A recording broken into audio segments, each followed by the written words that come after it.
Perkenalkan, nama saya Nurisatul Falah, NIM 2021-53162, Prodi Sistem Informasi kelas B. Kali ini saya akan membahas tentang keputusan kegunaan informasi keuangan di peran audit dan IFRS atau International Financial Reporting Standard. Peran IFRS dalam makalahnya Revit 1998 mencatat bahwa standar akuntansi memainkan peran penting dalam menentukan kualitas keuangan informasi yang dilaporkan oleh keputusan perusahaan. Pada saat yang sama, catatan otoritas standar akuntansi seperti Standar Akuntansi Internasional Dewan IASB, Federasi Akuntansi Dewan Standar FASB, serta Standar Akuntansi Internasional Komite IASC berusaha untuk menghasilkan standar kualitas tinggi. Ini membawa ke upaya harmonisasi standar akuntansi menghasilkan pengenalan IFRS pada tahun 2005. Sejak kemudian penelitian telah dilakukan untuk menentukan apakah informasi keuangan diproduksi di bawah IFRS lebih baik. Target pengguna utama informasi keuangan sebagaimana dibuktikan dalam IFRS adalah investor. Karenanya, ketika kerangka konseptual ditekankan karakteristik relevansi, fokus utama adalah investor. Casino et al. 2014, Redis 2010. Selain memeriksa kualitas informasi keuangan yang diproduksikan dengan tingkat manajemen laba, juga telah memeriksa relevansi nilai informasi. Hasilnya menunjukkan bahwa relevansi nilai informasi meningkat setelah adopsi IFRS. Cuak DKK 2012 memberikan yang serupa bukti menggunakan sampel di Australia.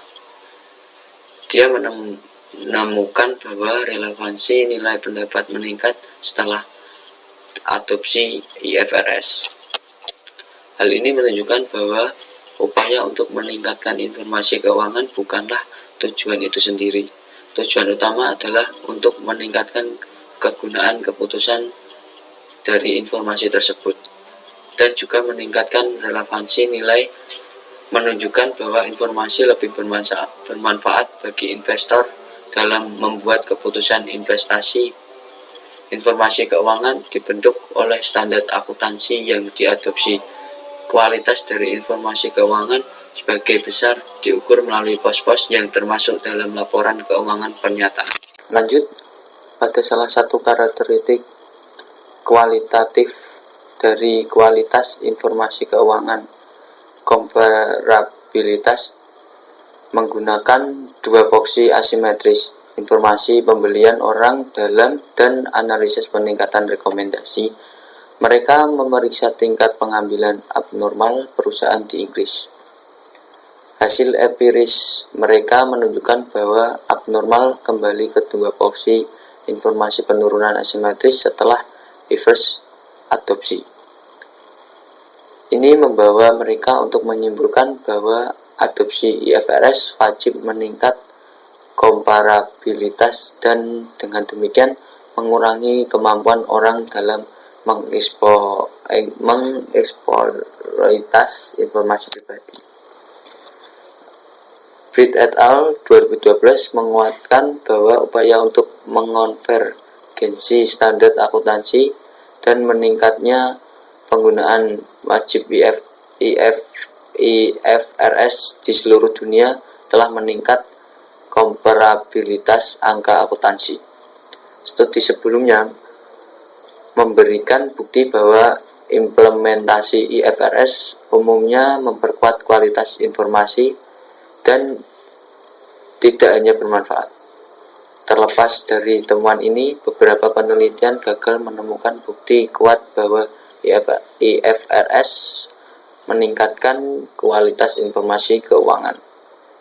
Jian dan Slowway 2008 menggunakan manajemen laba sebagai ukuran kualitas informasi keuangan gagal ditemukan bukti bahwa kualitas informasi meningkat dalam Australia dan Inggris.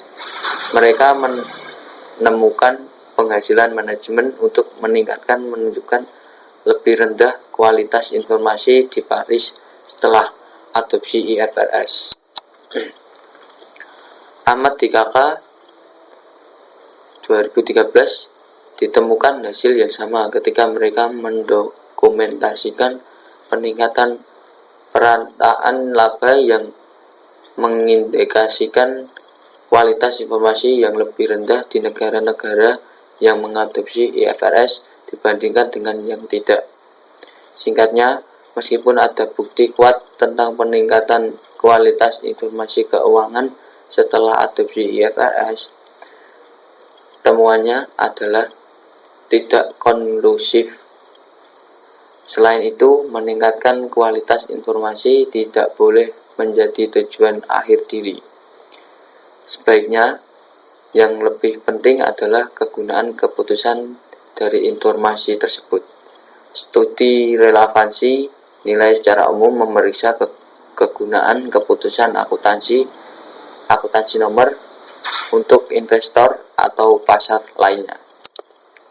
Lanjut, Patrice 2010 dan Chua et al. 2012 membandingkan relevansi nilai akuntansi angka sebelum dan sesudah adopsi IFRS di Inggris dan Australia masing-masing. Mereka menemukan bahwa relevansi nilai meningkat setelah adopsi IFRS di kedua negara. Di lain kata, adopsi IFRS meningkat kegunaan keputusan informasi keuangan. Ini bisa jadi karena meningkatkan komparabilitas antara perusahaan seperti yang disarankan oleh Birch et al. 2012, Embong et al. Yaitu menyarankan studi menggunakan data Malaysia seperti yang dilakukan oleh Kwong dan Othman dan kawan-kawan 2011, dan juga Wan Ismail DKK 2013 juga mengarahkan pada kesimpulan yang sama, yaitu adopsi IFRS meningkatkan relevansi nilai informasi keuangan. Ini mungkin tidak mengejutkan karena kerangka konseptual IFRS dibuat khusus menyebutkan investor sebagai pengguna utama informasi keuangan.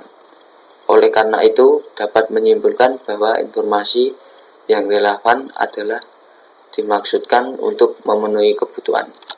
Lanjut, terlepas dari bukti ini, sebuah studi yang lebih baru oleh Ji dan Lu 2014 menemukan bahwa nilai relevansi informasi tentang aset tidak berbeda setelah adopsi IFRS.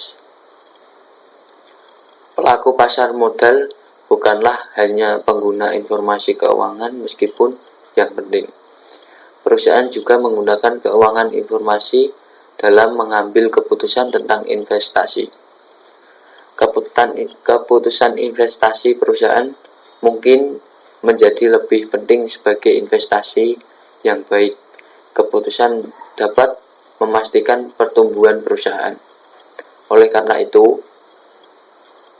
penting juga untuk memeriksa apakah keputusan penggunaan keuangan informasi juga meningkat sedemikian rupa sehingga memungkinkan perusahaan untuk melakukan investasi yang lebih baik.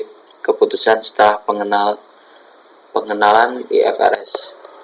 Lanjut, penggunaan ini wajar yang disebarkan oleh IFRS adalah diklaim dapat meningkatkan relevansi keuangan laporan yang dihasilkan oleh perusahaan yang membuat informasi lebih bermanfaat untuk investasi keputusan. Penggunaan nilai wajar mempromosikan komparabilitas laporan keuangan dengan memberikan serta dan menilai saat ini dari aset dan karena didasarkan pada diskonarus keuangan masa depan, memberikan informasi yang mengintegrasikan tren pasar. Grace dan Raymond 2016. Jika IFRS mempromosikan produksi informasi yang lebih relevan dan mendorong lebih banyak pengungkapan yang mengurangi asimetris informasi, maka keputusan kegunaan informasi keuangan harus lebih tinggi setelah adopsi IFRS. Selanjutnya, peran audit. Dalam laporannya yang berjudul Memahami Audit Laporan Keuangan diterbitkan di 2013, klaim PricewaterhouseCoopers (PwC) bahwa audit memberikan jaminan kepada pengguna bahwa manajemen setelah dengan setia menyajikan kinerja keuangan perusahaan dan posisi. Dengan kata lain, audit menambahkan kredibilitas informasi yang dilaporkan dalam laporan keuangan. Penelitian di bidang audit yang berfokus pada aspek kredibilitas agak langka. Beberapa studi telah didokumentasikan bahwa audit kualitas dapat meningkatkan kredibilitas informasi keuangan dan karenanya lebih diandalkan oleh pengambilan keputusan. Lanjut, Hussein 2009 memberikan bukti bahwa kreditabilitas pendapat lebih tinggi untuk yang lebih baik audit kualitas. Altwoods 2011 menyimpulkan dari studinya bahwa kualitas audit dapat terkait dengan frekuensi keuangan kredibilitas pernyataan di Nigeria. Dalam studinya, independensi audit digunakan sebagai ukuran kualitas audit dan 100 responden berpartisipasi dalam survei. Hasilnya menunjukkan bahwa auditor dependensi sangat penting untuk preferensi pengungkapan laporan keuangan yang dilaporkan pernyataan itu kredibel. Adopia Dikakak 2015 menyelidiki asosiasi antara kualitas audit dengan publik awal menawarkan. Mereka menyimpulkan bahwa kualitas audit diukur dengan kualitas yang dilakukan mitra audit, mempengaruhi preferensi pasar modern pemain. Ini menunjukkan bahwa auditor memang berperan dalam memberikan jaminan atas kredibilitas informasi keuangan yang dilaporkan dalam sebuah studi desain eksperimental. Soft 2017 melaporkan bahwa peningkatan dalam pelaporan kualitas tidak memiliki efek terstruktur pada pembiayaan dan investasi perusahaan. Sebaliknya, perbaikan dan kredibilitas pelapor berhasil meningkatkan kemampuan perusahaan untuk meningkatkan pembiayaan eksternal serta investasi. Hasil studi ini menguatkan pendapat kami sebelumnya bahwa makhluk relevan saja tidak cukup untuk membuat informasi keuangan yang berguna untuk pengambilan keputusan. Kredibilitas juga penting. Karenanya, peran auditor dalam memastikan kegunaan informasi keuangan dalam pengambilan keputusan harus diselidiki. Demikian presentasi dari saya. Apabila ada tutur kata yang tidak sopan, mohon dimaafkan. Assalamualaikum warahmatullahi wabarakatuh.